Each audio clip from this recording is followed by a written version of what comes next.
dog.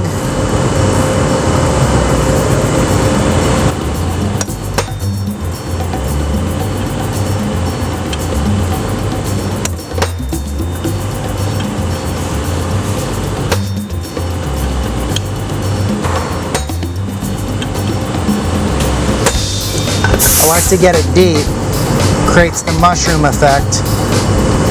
I'm able to hold the paint and get the paint thicker. When it's thicker, it looks more finished. If it's thin, it looks dainty and weak. So I like the dog. Why don't we stick in a Hothead Harry?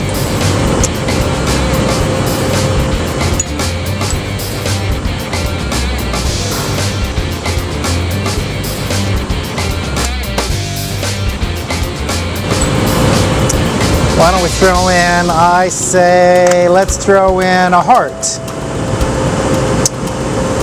Small heart, a big heart. Let me look here. Here's the heart.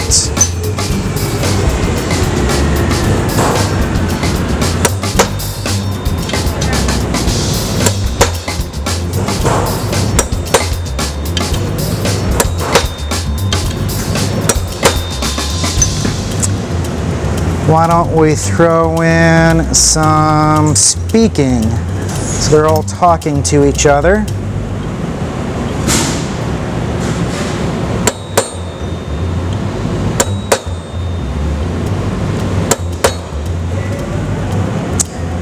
Why don't we have Hothead Harry giggling?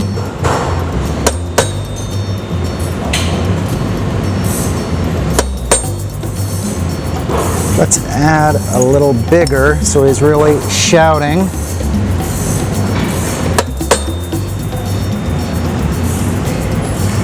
And why don't we have the dog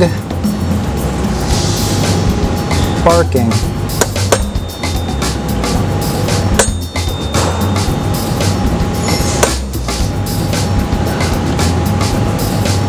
One more, then we'll go to a big one because he's really barking.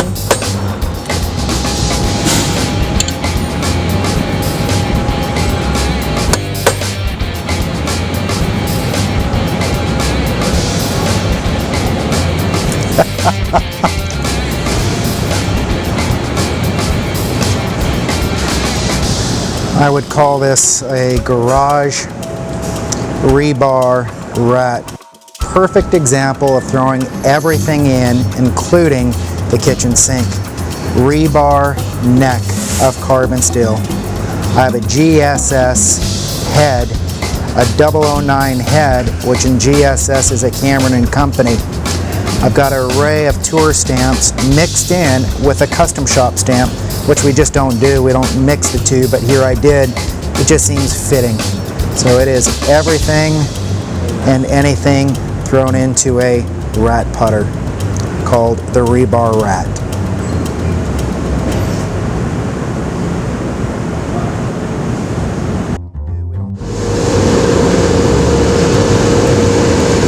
I like things kind of flat in the back, but then when they get too flat, then I start moving this around here, moving it around here.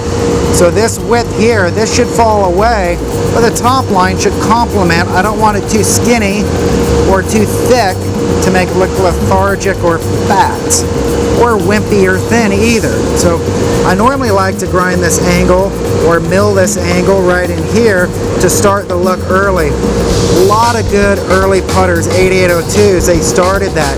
But instead of a heel shaft, which gets a lot of flow to it, a heel shaft, let's go this way. Where I move this neck dictates how much of this arc. I like this from 70 degrees. It creates a simple arc. But with a heel shaft, it starts to create more so, and some like that. But straight back and forth would be more towards face balance if this is a golf ball. So we like it square for about 3 balls as we've talked. So this arc, etc. But this putter, I like round necks, I like stubby necks, I like stocky necks. So I like this around here. I like this too pointy in here. I want to soften this out. I don't want it too long in length. I don't want it too stubby. The wider and the shorter looks boxy. The longer and thinner looks very elegant, but it looks kind of bladey and tough to use. So on a round neck, I want this coming over. I like 3/4 to 1 shaft offset. Depending on the head distance back here, I can get less or more offset to complement the look of the putter. Here, very classic, very elegant, and move this thing back. And when I finish putting the neck on, I'll bend this with you. So I'll grind this shape. We've milled this head. Elegant. I want this head 4 degrees loft, simple top line, sole width. I always like a 2-degree draft. Top line. I like this coming. I like it falling away. I like this to come and melt into the ground. Little end here. And I want my 4 degrees loft. Then I'm going to put on that neck, and I want the neck to come over early. I want that flow for that 1 degree. So bear with me as I mess that drawing up. And this is going to come here. I'm going to have my offset here, this angle here. Face. I always like on a face look, high toe. I like this goofy look. I like a square toe. I like a flowing neck. I got my sole in here and a simple amount of arc because the ground's not always level, and if it is level, I leave the heel side, the toe side. I always have a blunt toe or a pintail. But here, I like this angle here. I like to put the neck, as you can see here, I'm drawing this from the front, and that comes back. So I have the offset here,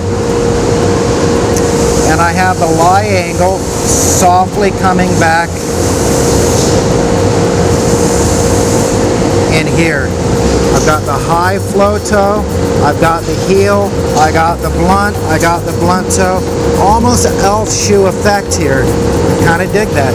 I could go straight across, but this here, the high toe, just like your wedges have a high toe, putters to have high toe sometimes makes you so you don't pull it up so to get the loft awkward. So I'll tell you more about that high toe versus the 4 degrees loft and what it does for you. So here's a just of what I'm going to make. No pocket. No pocket. I want this very clean. Again, watch this. Get rid of that. I don't like this point. I'll come around here, soften this out, flow it around. I don't like putting lines on the back here because they look awkward. I think this putter looks great with a O or a circle up in here. If I wanted to, I could come in here and I can weld things, I can spruce this up, I can keep it simple. Why don't we make this one a S? Because I have to create this neck to put onto this head. Then on the back side of this putter, we'll go up here.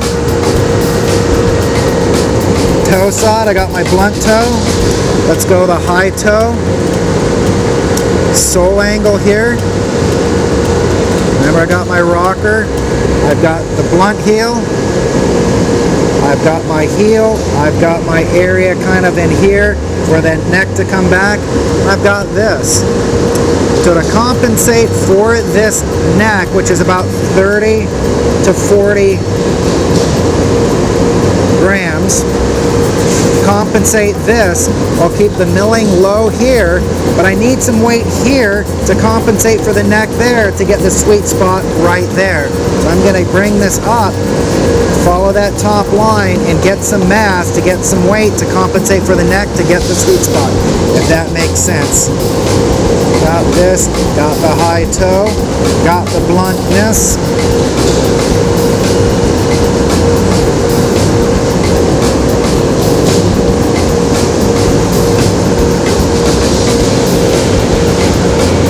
That's now if I really wanted to, I would like to do when I love this with a pocket.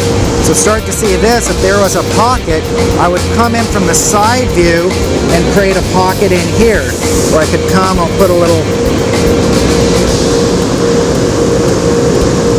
when I mill, it creates that angle of slope, and a mill creates this pocket to give this hugging effect